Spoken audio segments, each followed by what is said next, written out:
Hey, so we got this question, and it's a good one. Yeah. It's a real dilemma. We're Yeah. talking cheese. Oh, yeah. Specifically, someone wrote in and was like, all right, I've got this like chicken pasta. It's already cheesy, but I'm looking at it. I'm like, is more cheese the move?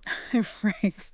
So we're going to deep dive into this because like on the surface, it's like a very funny question, like, haha, more cheese. Of course. But it actually gets into like how we decide, what we enjoy about food and even like the Yeah. psychology. It really does. I mean, the first thing that came to my mind when you said that was how interesting it is that something that seems so simple, right? Like add cheese and you'll be happy. Yeah. There's so many layers to it, I think, about like cultural norms around cheese, like how in some parts of the world, cheese is like a very special occasion food or a delicacy. And, Oh, totally. in other places, it's part of like the daily diet.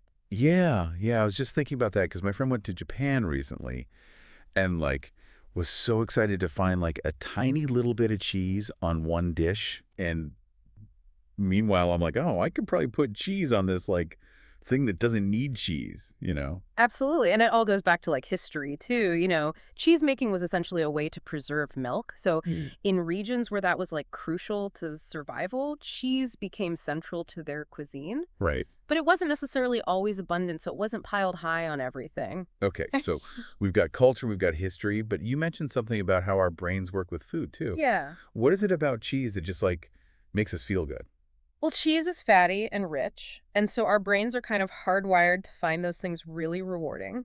There's this thing called the reward pathway in our brains, and fatty foods light it up like a Christmas tree. I love that image. And studies have shown that certain cheeses can even trigger the release of dopamine, which is a neurotransmitter that's associated with pleasure. Oh, that makes so much sense. Yeah. Like I always feel like, oh, just one more sprinkle. Yeah. Can't resist. But wait, so if it's all about like brain chemistry, then like, shouldn't we just be like piling cheese on endlessly? You would think, right. Yeah. But there's more to it than just the initial pleasure. Our bodies are also designed for balance, and too much of anything, even something delicious, can tip the scales into discomfort. Oh, yeah. Think about having like a really rich cheesecake. A few bites are amazing, but the whole slice might be too much. Totally. So like, I love garlic, but too much garlic. And it's just like, whoa. Exactly. All right. So back to our cheese lovers' original question. Right. How do we decide how much is enough? Like, is there like a magic cheese formula?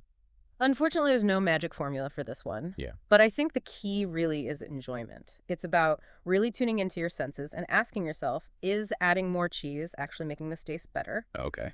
Does it complement the other flavors, or is it starting to mask them? So it's almost like a balancing act. Yeah. You're trying to like get the cheesy goodness, but not Yeah. lose the rest of what's going on. Exactly. You want to Yeah. find that sweet spot where the cheese just kind of brings the whole dish together. Yeah. It's like a flavor symphony. I love that. Yeah. So to our listener, it's not about right or wrong. It's about like you're now a cheese investigator. Yes. Put on your hat, go forth and, experiment and see what works for you. Trust your taste buds. Maybe more cheese is the right answer, maybe not. Yeah. But finding your personal cheese nirvana, Yeah. that's the delicious journey. Exactly.